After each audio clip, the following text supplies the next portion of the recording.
Hello বন্ধু, কেমন আছেন? আশা করি ভালো আছেন, সুস্থ আছেন। আজ রাতের ডিনার রুটি আর ঘুগনি। রুটি করলাম আর ঘুগনি একটু আগের দিন রাত্রিরে কাবলি ছোলা মটর ভিজিয়ে রেখে দিয়েছিলাম, পরের দিনকে করছি। চৌকো করে আলু কেটে নিয়েছি, মানে ডাইস কাটিং।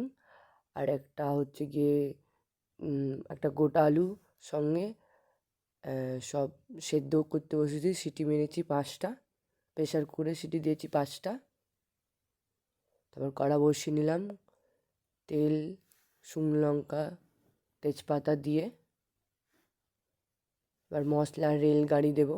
আদা, জিরে, গোলমরিচ, গরম মশলা বাটা আছে, নুন, হলুদ, লঙ্কা। এই মশলা ভাজা হচ্ছে, তেল ছেড়ে দিয়েছে, একটুখানি জল দেবো পুড়ে না যায়। এবার একটু কাজু বাদাম বাটাও দিলাম, জল দিয়ে ভালো করে কষাতে হবে, তেল ছাড়া পর্যন্ত অপেক্ষা করতে হবে।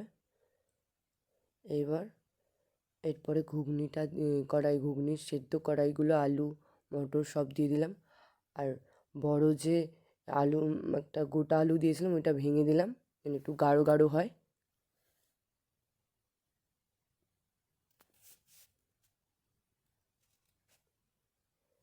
ভিডিওটা কেমন লাগলো, ভালো লাগলে জানাবেন।